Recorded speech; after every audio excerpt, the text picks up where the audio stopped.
Okay, we're going to launch John Trone's book. And first of all, I'd like to welcome everybody here this evening to the launch of We'll Take a Cup of Kindness Yet, a memoir, a manifesto written by John Trone, a comrade that we all know very well from the last number of decades. I'd like to particularly thank the people who have travelled from the United States and from England. I think Lynn Fox is here, she would have been a militant councillor in London. I think people have travelled quite a distance to come tonight to support John and his launch. I just want to say today, and we didn't plan it, and I asked John, did he think about it or plan it? Today is the 50th anniversary of the battle, the Civil Rights March in Derry on the 5th of October, where the RUC battened viciously the civil rights movement on the streets.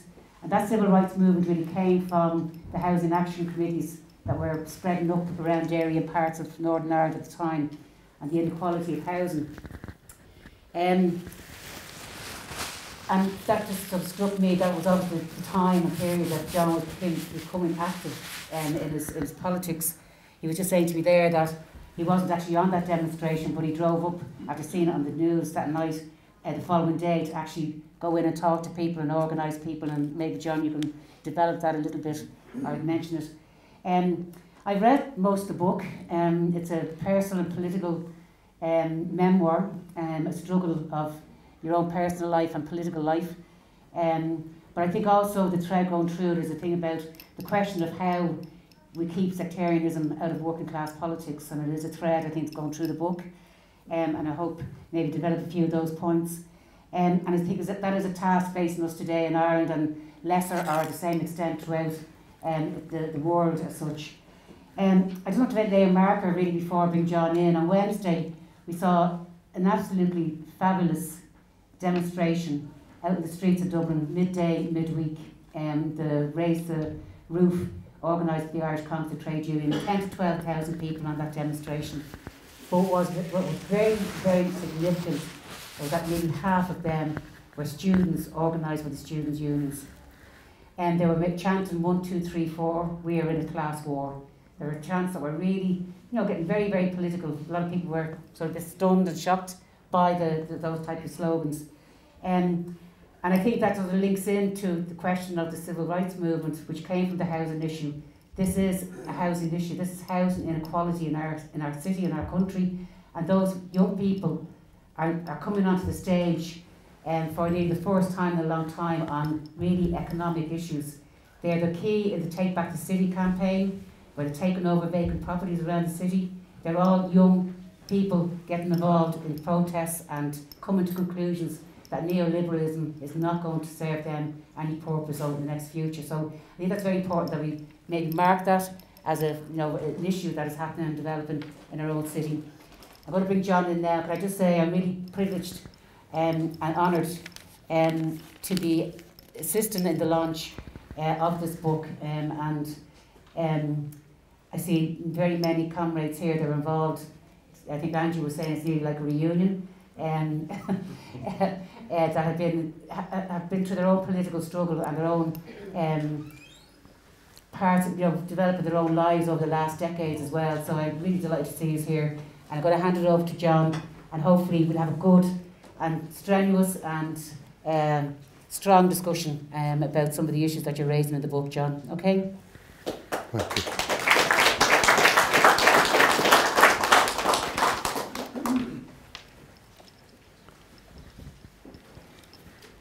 Well, I'd first like to thank Joan and Joe and other comrades and friends for organising this event tonight.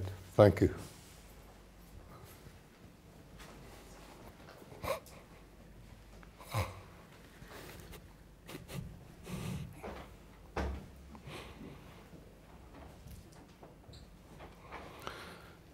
I would also like to say that I'm glad to be back in Dublin.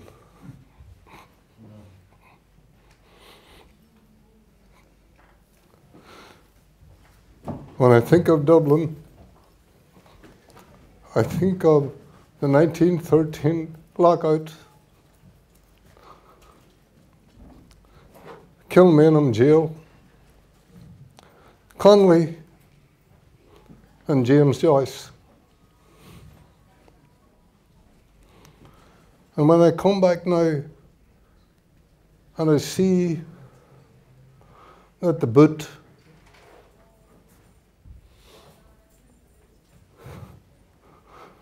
of the Roman Catholic hierarchy has been lifted off the neck of the Southern state,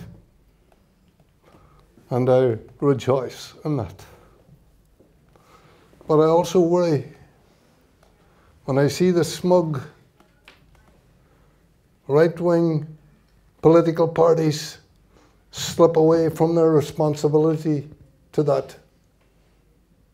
And I worry that in place of that boot is coming the big international corporations to try and shape Southern Ireland in their image. But I'm confident that the Irish working class will have a say in that and try and shape the Ireland of the future. That's what I think about when I come to Dublin. I'd like to say that I'm not a writer. I'm a revolutionary socialist and an atheist and an internationalist.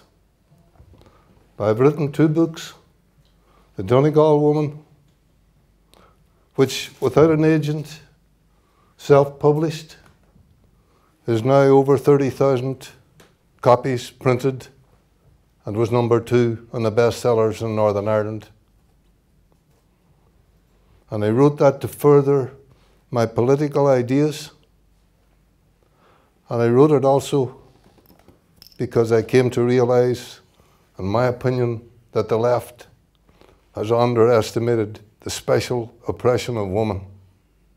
And I learned a lot from writing that book, and I learned a lot from the launches of that book in the little villages and towns around Donegal, Derry, Liberty Hall, London, San Francisco, Chicago.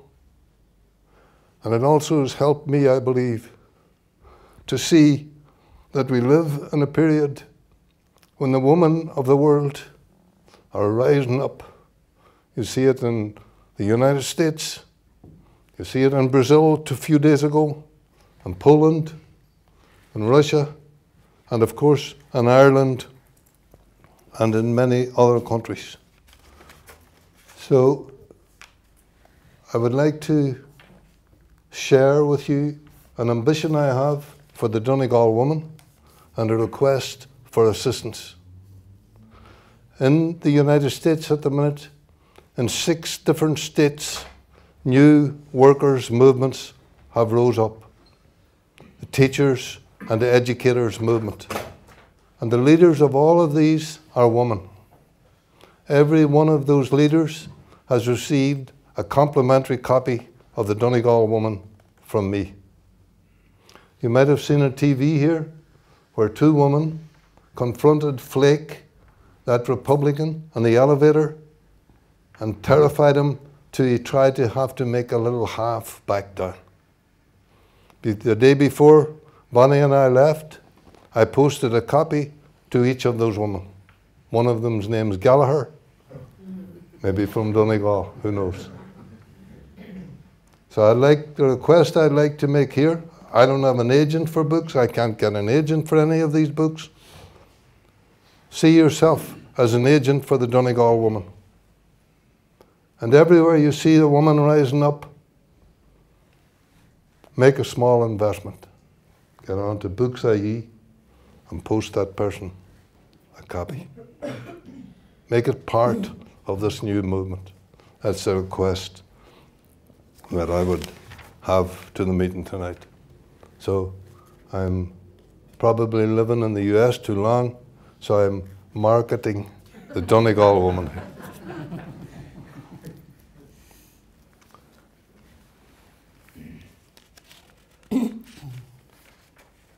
Now, to this book, we'll take a cup of kindness yet. Now, some people here, Joe especially, knows I nearly had a nervous breakdown over a 6-month period trying to figure out what to call the book.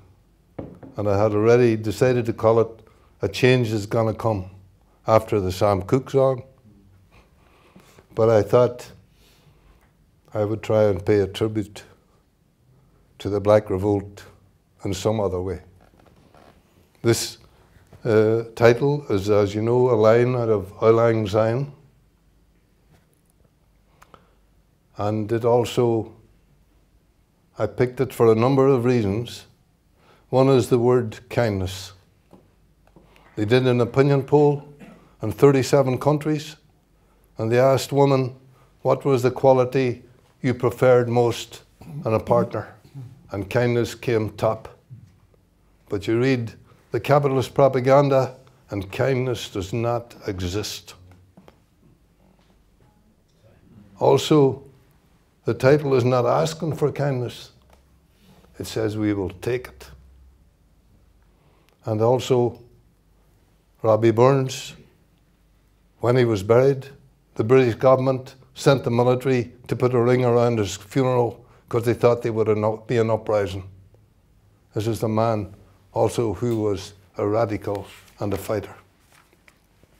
Now, I got a lot of quotes that I'm not going to read. Others are going to read some quotes.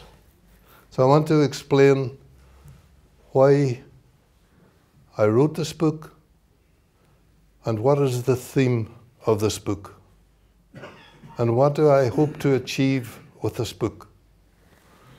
And the theme of this book is written on the front page, and I will read this. Life on Earth began 3.8 billion years ago. The first humans emerged 1 to 2 million years ago. Our planet is full of the most wondrous and beautiful and varied forms of life. Capitalism now threatens this life with climate change, environmental degradation, and the possibility of nuclear war.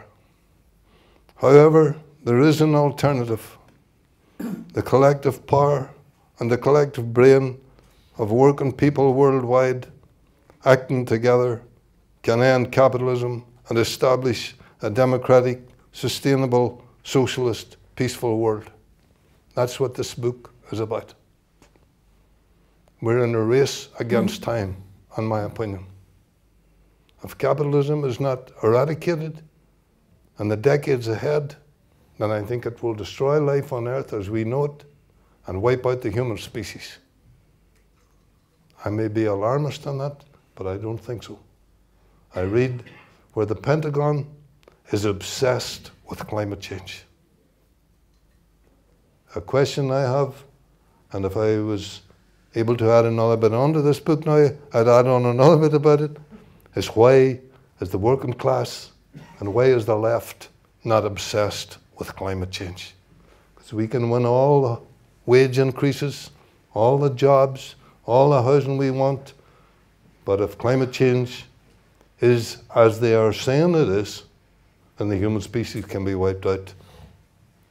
And one of the things that I put forward in this book, and I'm putting forward more strongly now, is I believe the left and the working class movement has to seek to build a united front on the question of climate change.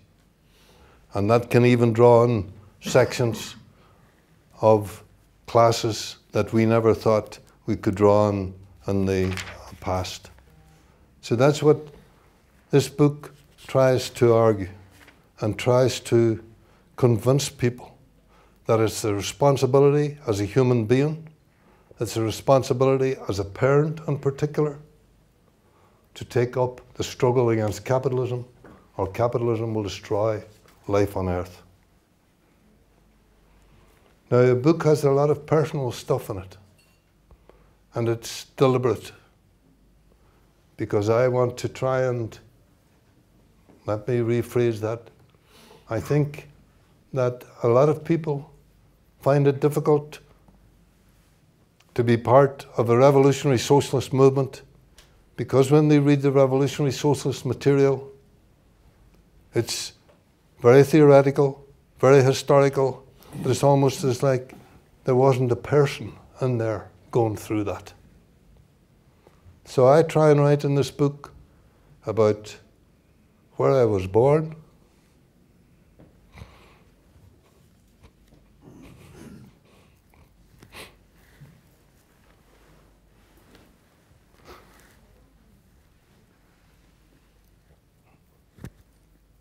I was born into a small farm family. My father and uncle were the leaders of the Orange Order in East Donegal. I was the only son of those two families, and I was being groomed to be the leader of the Orange Order in East Donegal. Some people say the best thing ever happened to Orange Order was that I didn't make it.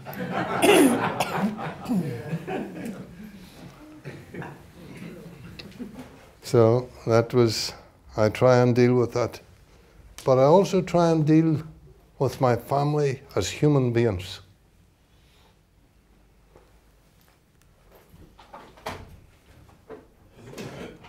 My mother was a servant in what they called the big houses. She was a worker. She married my father, who was a small farmer. And so a slight change in class for her. And I was taught Protestant ideology, Orange Order ideology, and conservative ideology. And in particular, you would hear about how bad the Catholics were. But then things would happen. And I was going to read it, but I'll not read it. It'll take too long. Our neighbours were mixed Protestant and Catholic. So a small farmer next door, his cow fell in the river. And if that cow hadn't been got out, it would have died. So his son ran to our house. And we had horses then. So my uncle, my father was dead, grabbed the horse. I grabbed the rope. We ran to the river. I was the only one who could swim. I got in. We put the rope around the cow, tied it onto the horse. I beat the cow at the back. They pulled the horse, and we saved the Catholic's cow. My mother and aunt ran after us with sandwiches and warm mash for the cow so it wouldn't die of the founder. And I remember standing there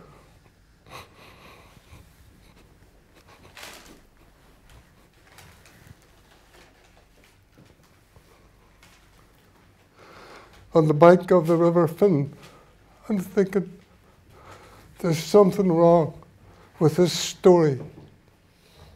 This Protestant Orange Order conservative ideology. Because if it was true, and if my family really believed it, they would have let the Catholic's cow drown. That was the logic of that ideology. And that was the beginning of my break from that ideology. I deal a lot more in the book with that. So I tried to think then about my family in a different way.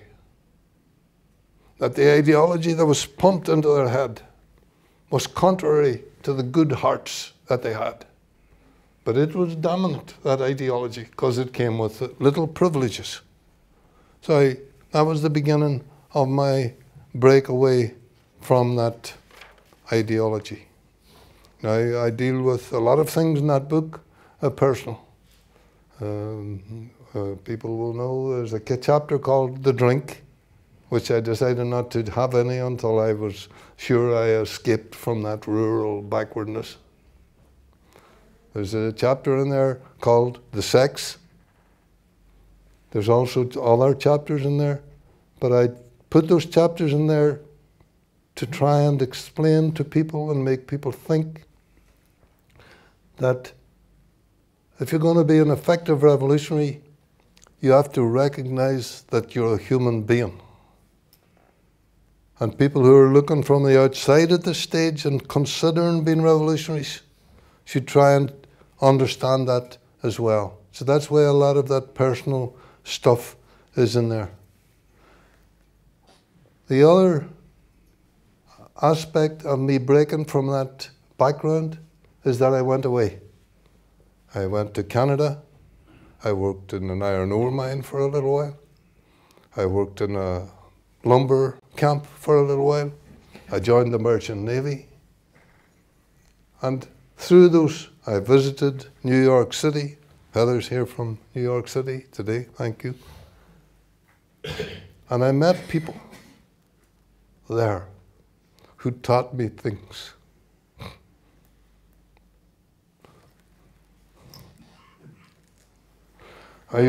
When I was in New York City for about 9 days, I went to Greenwich Village every night.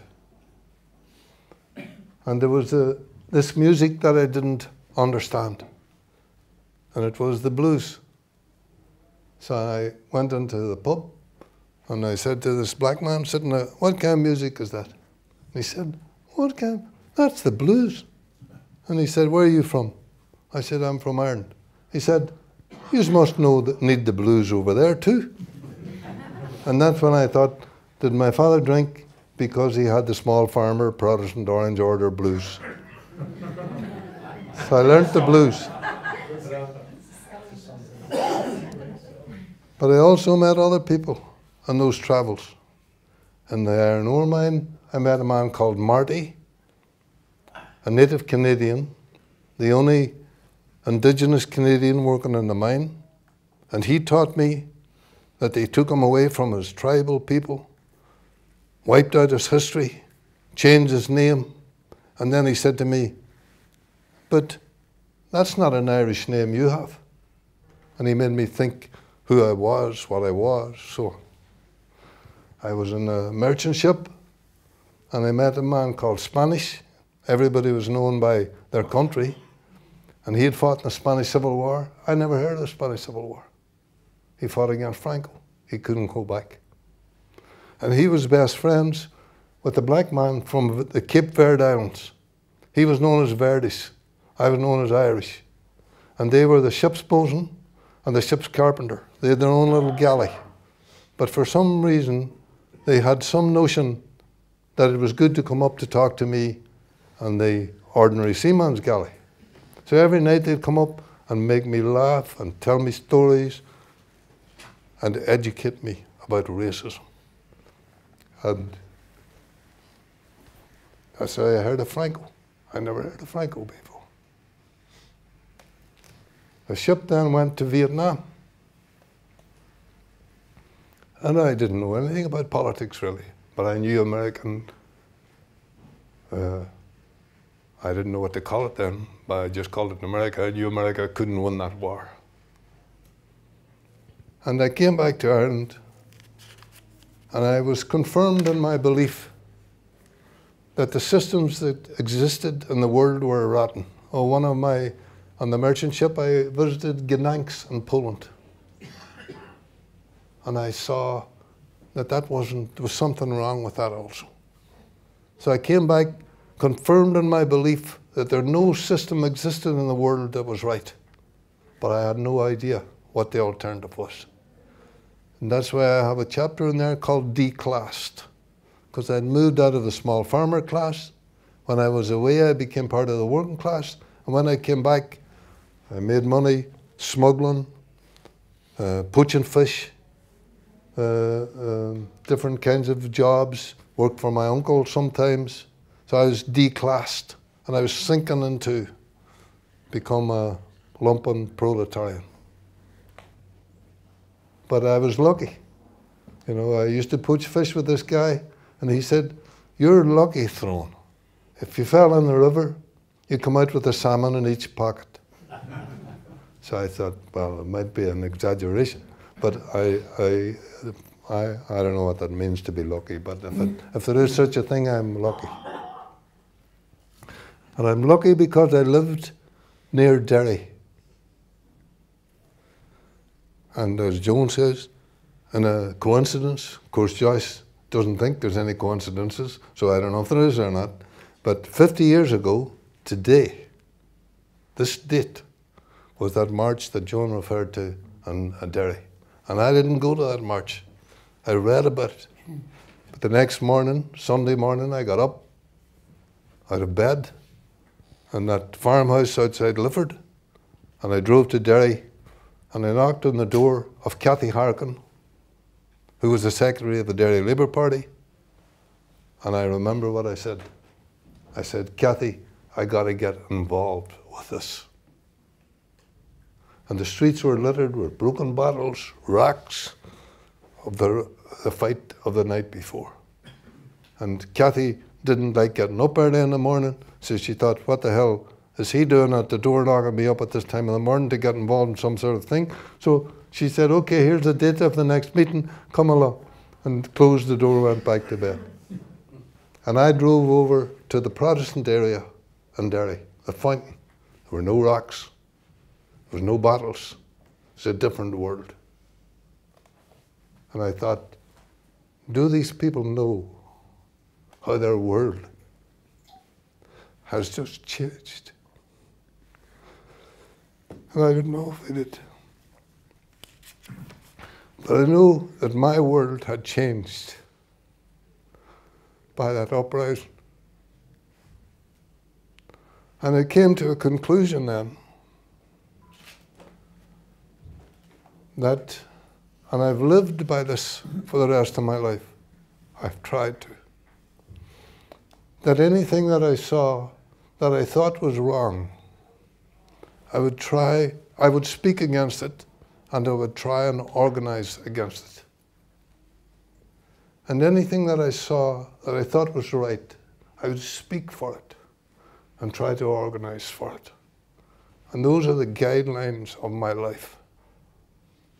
And they have brought me here to where I'm 74 years old and where I'm a happy person, even though I'm half dead half the time. I'm more than half happy even when I'm half dead. I also then got involved and started the Young Socialists in Strabane, the Labour Party in Strabane, and got involved in all the activities and broke from my old world completely. And I took part in the Derry Uprising in 1969. I was the only person from a Protestant background in the Derry Citizens Defence Association, and my whole world changed. I go into that in detail in the book, that uprising.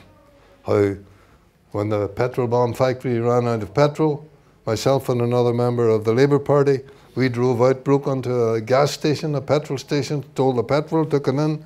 Then we had this plan to stop the CS gas, so then we broke into the Catholic convent and stole all their jute bags.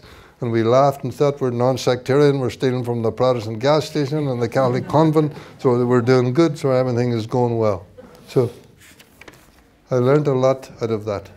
But then I realized, I identified as a socialist then, because the best people I could see there called themselves socialists. But I didn't really know what it was. So I thought, when I tried to learn things before I went away, it was time for another trip. So I went over to London and I discussed with the left-wing groups. And I learned a lot there. It was the most important part of my life other than the uprising in Derry. And I joined a group that I don't know if some of us here were members of, and I apologize to some of them here who I recruited to it and gave them a hard time when they thought about weakening and not paying their dues and not paying and selling enough papers and all that stuff. So anyway, I think there was something positive for everybody who was in that group. I know there was for me. I learned a lot. I learned a new method of thinking, dialectical materialism. That is, that everything is always changing. It doesn't change slowly. It changes in leaps, periods of time where nothing seems to happen. and then suddenly it explodes. I think that's what's happening in the world today. I also learnt that capitalism was based on the unpaid labour of the working class.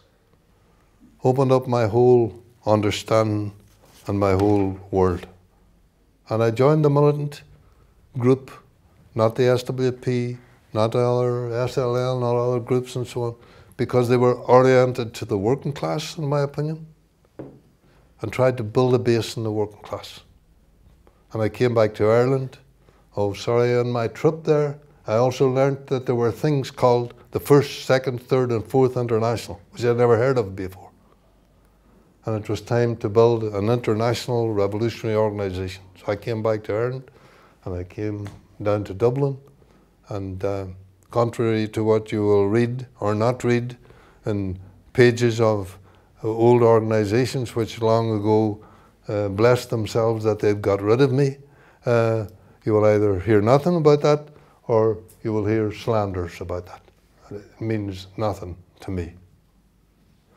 So I saw myself as my task was to build a revolutionary organisation in Ireland. There were some members in the north, and we did that. I remember meeting Dermot in his house one time, and we were only talking for about half an hour. I have a very distinct memory of that.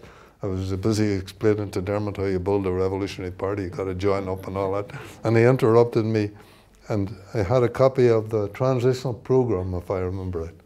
And in the back of the transitional program, there's a description of the Fourth International. And Dermot said, "Is there such a thing as that?" So I said, "Welcome to the club, comrade." And so I spent 12 years in Dublin, and I have good memories of the city. I learned a lot. And then I left Ireland and went to work for that international organisation because I thought it was important. I write about that in the book, travelling around, going to the US. But the problem was that organisation was missing a few small details. We thought that capitalism would never go back to the Soviet Union. We were fundamentally wrong on that. We thought the capitalist world economy would collapse long before this. We were wrong on that. We didn't see a new technology and the effect it would have. We were wrong on that. We were also wrong that we didn't see that today 50% of the factory workers in the world are women, and the women are rising up everywhere. And when you heard of the great teachers, and quotation marks, Marx, Engels, Lenin and Trotsky, Luxembourg was never mentioned.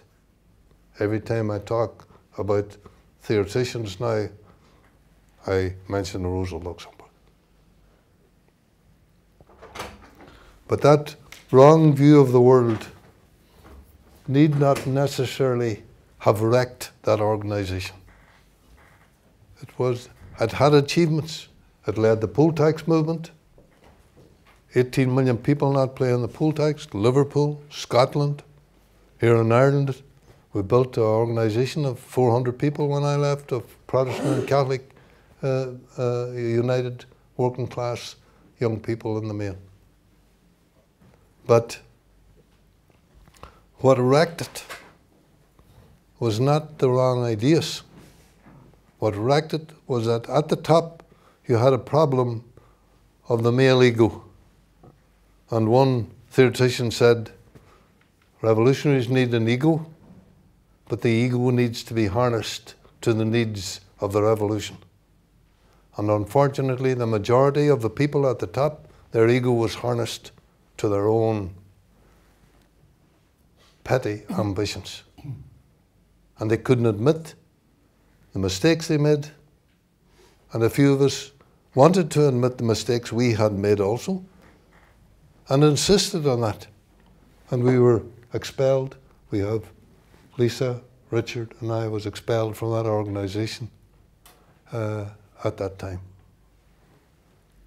And I write about that in a book. I don't want to go into it here, but that's an important part of my life. And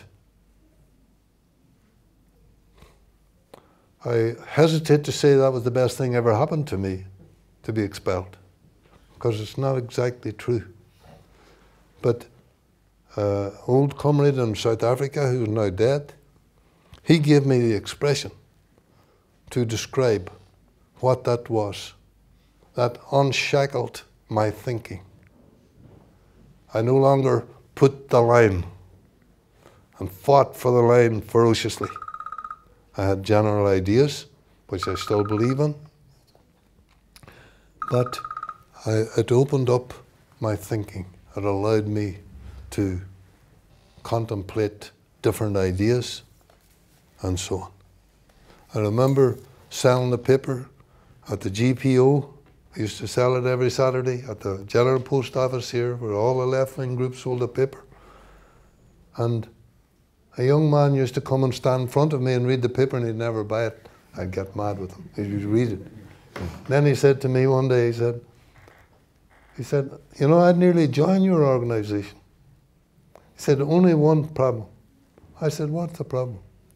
He said, you never admit you ever did anything wrong. You're always right about everything. And I got indignant. I said, that's not true. And he said, he was a smart young fella, and I had this ambition that he would have arrived here tonight and say, okay, it was 50 years ago, but I'll still join. But I don't think he's here.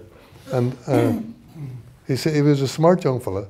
So he said to me, he said, okay, tell me what mistake you made. And I couldn't think of any mistakes. So by being expelled from that organization, unshackled my thinking and allowed me to look at all those mistakes. And so I don't want to take too much time. I don't want to read quotes and stuff. I have a whole lot of quotes marked, but I'm not reading them because I want to hear from the people in this room tonight. So I will just finish up by saying this, that the afterword in this book, if I can find it quickly, I'll just read the title. This is what I should say, just take a few minutes. I inherited serious illnesses from my father. My glands don't work. I have epilepsy. And in Chicago, I go to a hospital called Cook County Hospital. It's a hospital in South Chicago for the poor. The patient are overwhelmingly African American, Latino American. I'm one of the few white patients. I could go to another hospital, but I wouldn't go to another hospital because I feel at home there. Working class people. I wouldn't be alive without that hospital. Bonnie has spent many nights sleeping on the floor there, sleeping in her car in the car park, waiting to hear the news. I was so bad one night that they had to stick 2 needles in my carotid arteries without anesthetic and pump stuff into me. And the doctor said, Bonnie, I think you better go out of the room while we do this. We have those kind of experiences. I write about this, and this. I would ask people to think about it when they read this chapter, because that's my second home. And that hospital would be closed if it wasn't for the struggle of Black Chicago. I would not be here today if it was not for the struggle of Black America. The civil rights movement that inspired me. I read and hear about sitting one time watching the TV, the 1968 Olympics, and the 2 Black American athletes and the white Australian athlete standing in the most popular medal ceremony ever. And how that made me rush into Strabane and try to get somebody to talk to about it, because I couldn't talk to my family about it. So I'm sorry, that's a bit of an aside. So I'll finish up, if I can find the page. with this quotation mark. Thank you. Yeah. Thank you. See, I believe, and my comrades Richard, Lisa, Heather, others here in the US, we run a blog. It's a very successful blog. It would not exist without Richard. I drive him crazy because I can't learn how to link one article to another article and all this, and I apologize for that, comrades. But that blog sees itself, and we see ourselves, as part of the struggle for the consciousness of the working class. We believe the future of the world will depend upon who wins that struggle. Capitalism is very aware that it must dominate the consciousness of the working class. And it must dominate it in this way. It must convince the working class that it cannot build a different world. That's the theme of their non-stop propaganda. And whenever the working class gets a bit above itself and starts to think it can change the world, then they bring out the guns and they shoot and they kill. And so today, I believe, as I say in the afterword of this book, the struggle against capitalism is a struggle for the consciousness of the working class. A life unengaged in this struggle is an incomplete life. And again, I borrow a little bit from Joyce there, because Joyce said, a man without a woman is an incomplete man. In today's world, I think the terminology would be a little different. It would be more people without a partner is an incomplete person. And also, and I think maybe some comrades here will think, what's he talking about James Joyce for? When I was living in Dublin, I never thought about him. But I have a quote from Joyce that I would like to finish with. I'm also wearing a Van Gogh tie. Joyce said that Van Gogh had moments of exaltation. And that's how he could paint those staggeringly incredible paintings. But Joyce thought himself that he had moments of exaltation. And sometimes when he was putting words together, he would pass out. And here's what he wrote. And I don't think Joyce thought that capitalism would destroy life on earth. But this to me is a brilliant flash of inspiration from Joyce, which describes, in my opinion, what will happen unless capitalism is overthrown. And he wrote, I hear the ruin of all space, shattered glass and toppled masonry, and time one livid final flame. I think that's beautiful. I think it's brilliant. And I think it's horrific, because it's what will happen if we don't help to build an international organization of tens of millions of people who will, with the utmost ruthlessness, eradicate these criminal gangs who rule the world today and are driving it towards complete destruction. That's what will happen. But I'm optimistic. I don't think I'll live long enough to see it, but that's why I wrote this book, to try and contribute a little bit to that struggle. So thank you all for coming tonight. Thank you.